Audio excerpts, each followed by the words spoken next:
What's up YouTube? Have you ever wondered about how to use the pen tool found in Affinity Publisher on the iPad? Well, that's what we're here to talk about today. Welcome back, my name is Ben Nielsen. I'm a media design educator, and today we're going to talk all about the pen tool found in Affinity Publisher on the iPad.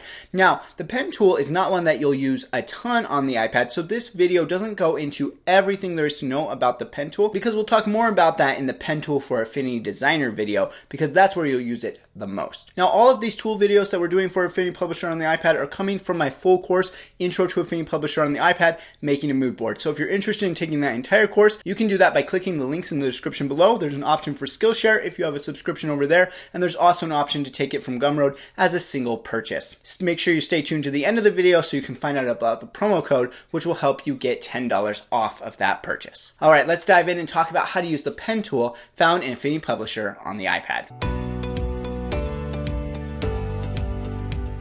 Okay, we've learned about moving things around and we've learned about adding text. So now we're going to go ahead and learn a little bit about the pen tool. We're not going to go into a ton of detail on the pen tool because we're not going to need to draw really complex things for our project, but it is going to be important if we want to add lines. So the pen tool looks like a fountain pen down here. When you tap on it, you can see you have the little slider like we mentioned before, which can be used to adjust the actual point size of it.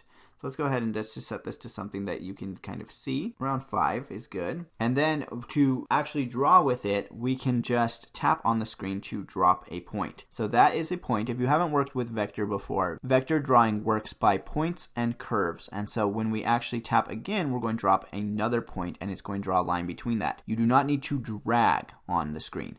That is not how the pen tool works. So if I tap and drag, it's not going to work. What it's actually going to do is lay down another point and give me what's called a Bezier handle. The Bezier handle determines how much curve there is there. So that's what tapping and dragging does.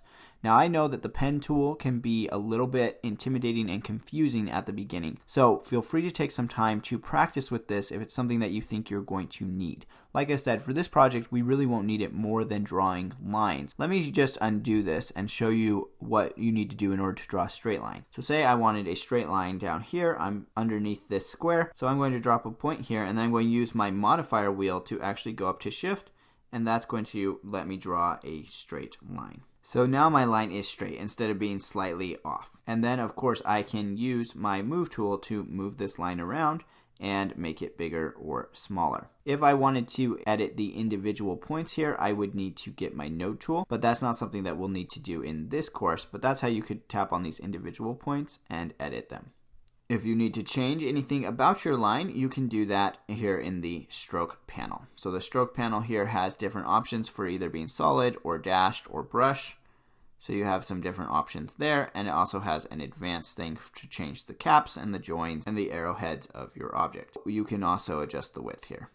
So we had it 4.6, and if you want it to be exact, you can tap on the width and put in exactly. So if I want it to be 5, and that's how you would use the pen tool to be able to create some lines. Okay, I hope you enjoyed learning more about Affinity Publisher on the iPad. These tool videos that we're doing are all from my course, Intro to Affinity Publisher on the iPad, which is going to walk you through how to get really comfortable using Affinity Publisher on your iPad. We've never had a professional tool on the iPad like this before, and so it's new to a lot of people. So be sure to check out the links in the description below. If you have a Skillshare subscription, you can go ahead and click the link to the Skillshare course and watch it there. But if you don't have a Skillshare subscription, I still have an option for you because I also have the course listed over on Gumroad.